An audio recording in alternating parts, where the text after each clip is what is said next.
Cats podcast. Ready? Let's go.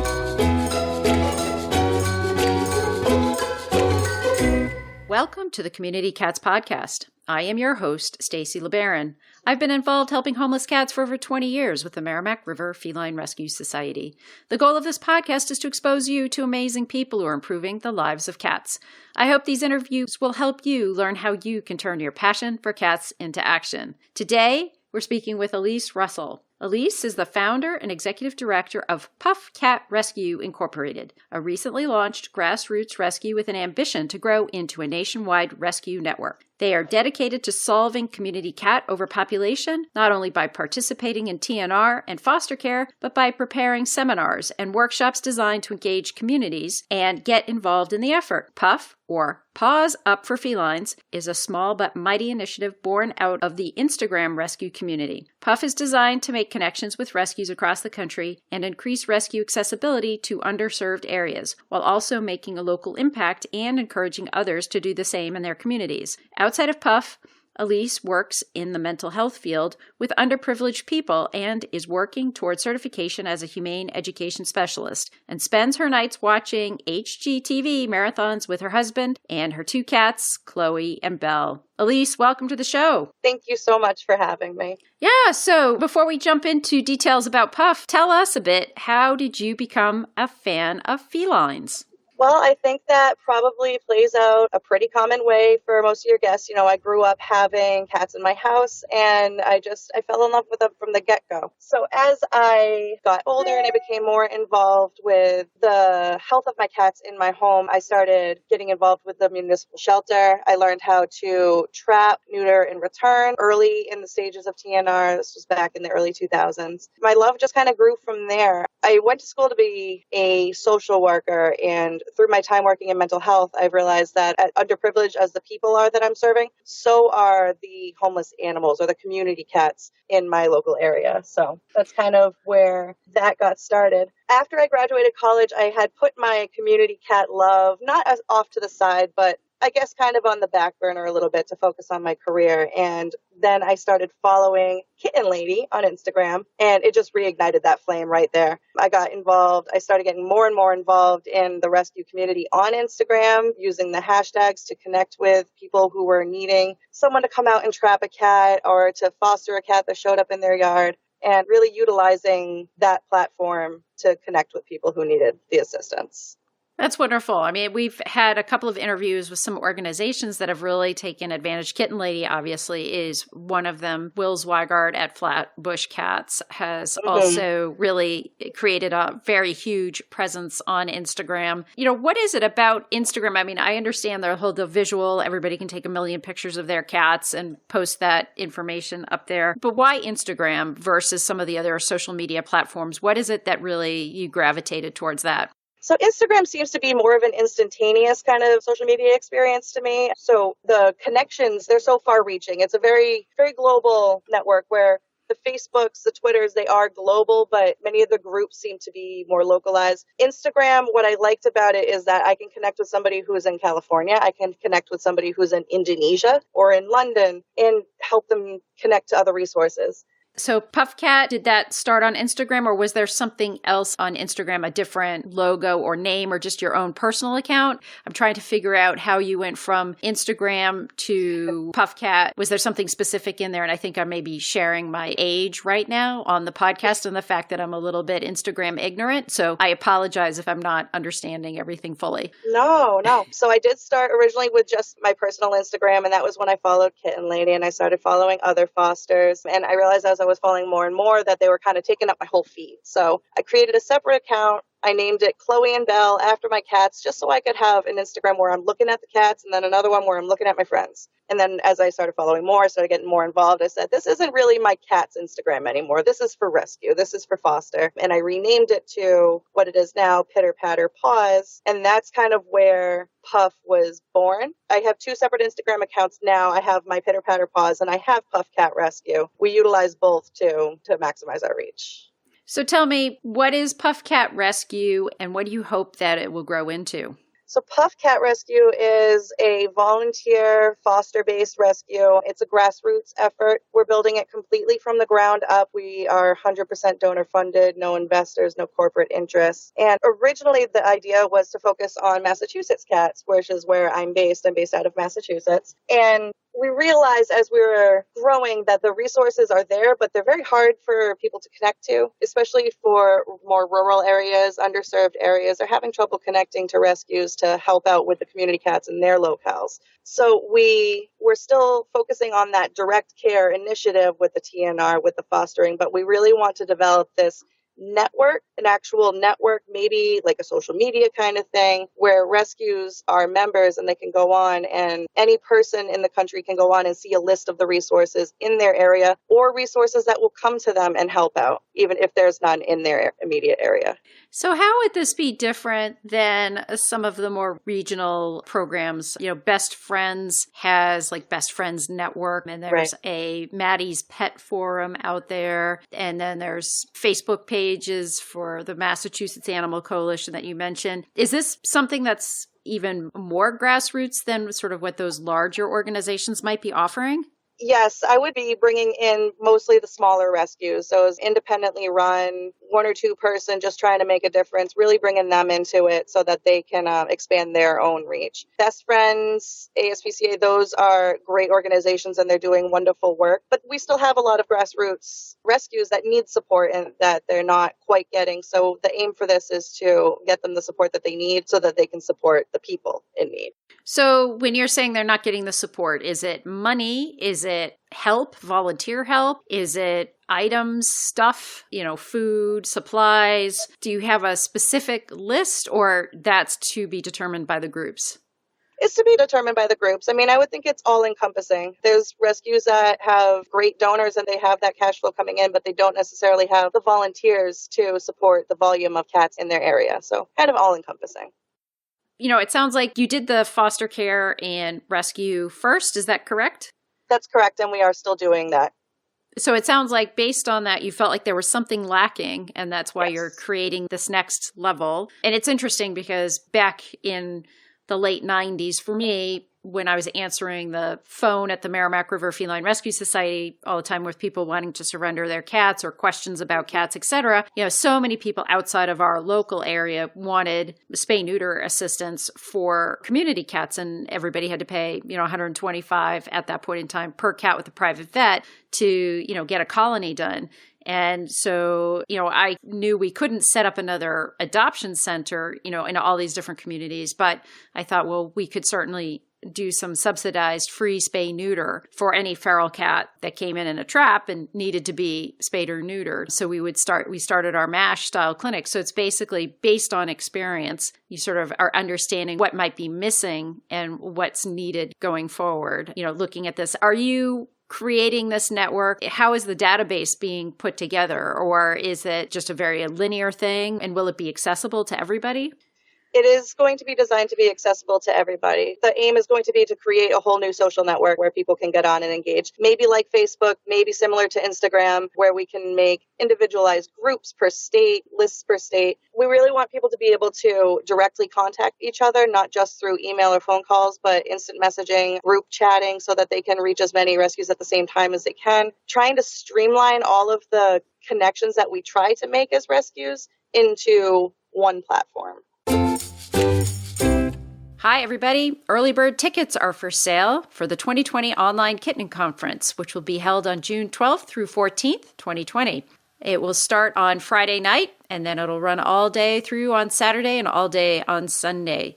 Speakers that the National Kitten Coalition have lined up are Chris Roy, Dr. Cynthia Delaney, Emily Carl, Dr. Erin Doyle, Heather Svoboda, Michelle Lynch, Arden Moore, Kara Ludke, Dr. Karen Vernow, Dr. Linda Jacobson, Kirsten Jenke, Dr. Marty Greer, Mikkel Delgado, Monica Frenden, Nikki Harris, Simone Kellum, and Taylor Lefebvre are just a sampling of the folks that are going to be presenting during the weekend. So it's a huge lineup. It's a very exciting weekend we have.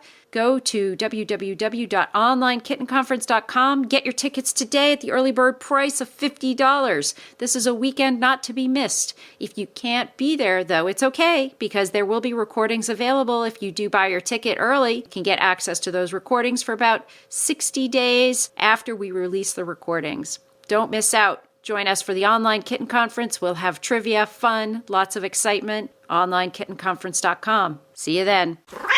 Technology and animal rescue? Yes, there's an app for that. Check out Doobert.com, where you can connect with over 1,200 organizations and 27,000 volunteers across the country. Doobert is fully automated, so you can create transport requests for the animals that need a ride across town or across the country. The system will automatically notify the volunteers and manage the sign-up process for you. Doobert even has powerful integrations like importing your animal profiles from Shelter Love and Shelter Buddy, or automatically pushing your transport requests to your Facebook groups and pages. But that's not all. Doobert has a fundraising module, an online store, and auction house where you can sell your items, and even a mobile app on both Android and Apple for those people on the go. Check out Doobert.com to get signed up for free today and start saving more time while you save more animals. You're also talking about potentially doing some events. Are you thinking in person or virtual, or you haven't thought that far yet? We're designing them to be more in person because there's going to be some hands-on workshops, really teaching people how to do TNR, how to set up a trap, how to do this, how to do that. I do see the potential for virtual seminars, virtual workshops too, for sure. Yeah, no, it sounds very exciting. Have you done any educational workshops up to this point in time? Up to this point, we haven't launched any. We have been working on designing a couple workshops so that when we are ready to launch, we have a couple in our arsenal. Sounds good. So you currently work in the mental health field, and you sort of touched upon this, but I'd like to find out more. Is there something that in your experience in that field has also drawn you to the need for community cat spay-neuter access, as well as access to affordable spay-neuter for cats? Anything from that field? I feel like we sometimes have a big gap between social services and animal welfare, and I feel like they should meld closer together, and I'm not sure if you get that impression too. Yeah, I agree 100%. Many of the people that we work with are homeless individuals who still have a soft spot in their heart for a furry friend. They may be homeless with or without their furry friend. There's a lot of crossover between human social services and animal welfare. And do you see a role for those agencies doing something in this network? I mean, that's a really good question. It's one that I hadn't actually thought about. I think there is a place for human social services to get involved in animal welfare because of how much animals impact our lives, everyone's lives.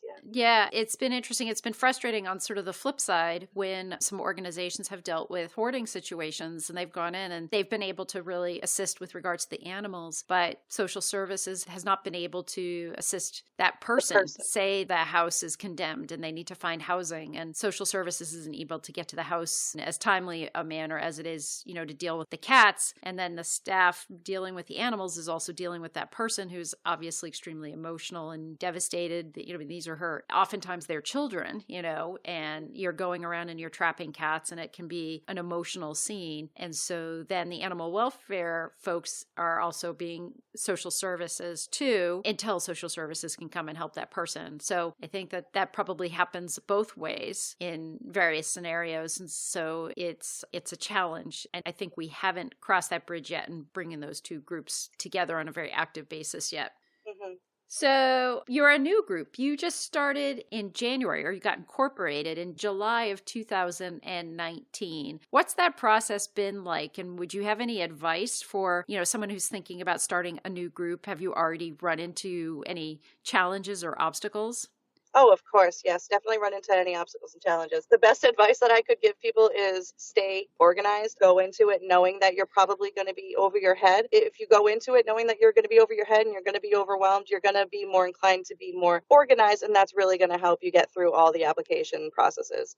There's a lot of background work that goes into building a rescue that I think maybe people aren't aware of. When we start a rescue, we're doing it because we want to help the cats. And we're not doing it because we want to do paperwork, but the paperwork's there and it needs to be done. So being organized is really going to be your best friend. Yeah, and you can say that to me as I'm here, planning a cat conference, and I have about 30 stickies on my desk. So I will take that suggestion to heart and try and clean up my sticky notes, because that's probably the worst way to do things, is by putting things on sticky notes that end up getting into piles and all that kind of stuff. So lesson learned for me today, that's for sure. And it's a big challenge. Do you have a board of directors? Have you put a board of directors together yet?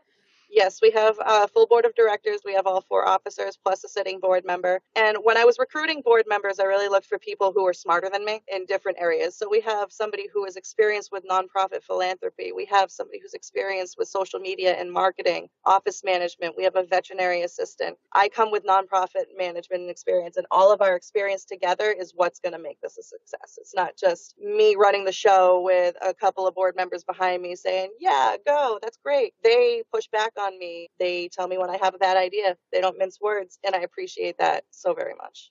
You had actually mentioned in the beginning of the show that you are a listener of the Community Cats podcast, and not to plug my own show, but have you found it valuable to tune into the show? Yes, absolutely. We've managed to start developing a relationship with a former guest, Lizz Whitacre, by utilizing her software, Pawlytics, for building our databases. We have really taken a lot of the episodes to heart as far as you had Lizz Whitacre talking about videos. We're now making videos because of the advice that he was giving. So there's a lot of great information that comes out of this show, and it's really helped us build this pretty quickly over the past 6 months. That's great. Can you share with us what your following is like on Instagram? Yep, it's a lot of fosters, people that I've developed relationships with using the Instagram platform. We have some veterinarians following us as well, a couple wildlife sanctuaries. So we have a pretty broad follower list, I guess you would call it. I mean, and there's plenty of individuals too who are coming onto the page. We have a Facebook page as well. So they're coming onto the page, they're seeing the great posts, they're liking the page, and then they're inviting their friends. So we're seeing a lot of organic growth that way. So I'm going to ask a couple of the standard social media questions. How often do you post, and do you post organically, or do you use a scheduler? We try to post every day. As we're such a small organization, like, I'm going to be real, we don't have the amount of content that the kitten ladies do. So we're also engaging with other rescues, you know, kind of locally, nationally, and helping promote their animals that they have for adoption, really helping them market that. And do you use any special tools, for your social media, like any scheduling tools, or do you just go on and post every day? We're just going on and posting every day. We're posting organically. We're commenting organically. This is a very personal rescue, and I want the whole experience to be a very personalized one for everyone involved. And tell me the difference between Instagram stories and the feed.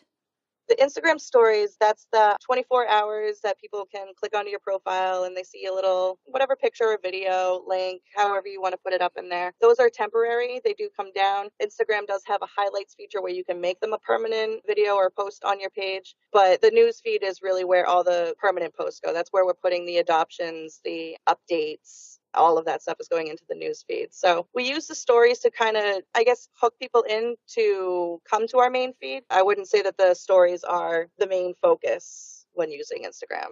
So, Alisse, if folks are interested in finding out more about PuffCat, how would they do that? We have several outlets where they can see us. We have a website that's puffcatrescue.org. We're also on Instagram at puffcatrescue and on Facebook, puffcatrescue. They can also learn more coming to my personal Instagram, which is at pitterpatter_paws. Sounds great. Is there anything else you'd like to share with our listeners today? Yeah, I'd really encourage all your listeners to engage with the grassroots organizations in their localities, because these are organizations that are out there giving it their all, and they don't have the community support necessarily that they need, whether that's financial, material, volunteer. There's always ways for people to get involved. If you can't donate, then maybe you can volunteer. Even just helping post on their social media so that it's one less thing that somebody has to worry about. There's so many ways that people can help local grassroots organizations like ours. Alisse, that's awesome. Thank you so much for agreeing to be a guest on my show today. And I hope we'll have you on in the future when PuffCat has grown a little bit more. And for our listeners out there, please consider sharing this podcast with others. And if you feel real dynamic, it would be great if you could post a review wherever you listen to this podcast. Reviews are really helpful. So if you do have a few moments and would be willing to post a review, that would be great. And Alisse, thanks again. And hopefully we'll be chatting in soon. Thank you again so much for having me. It's been a real honor. Thank you for listening to the Community Cats podcast. I would really appreciate it if you would go to iTunes and leave a review of the show. It will help spread the word to help more community cats.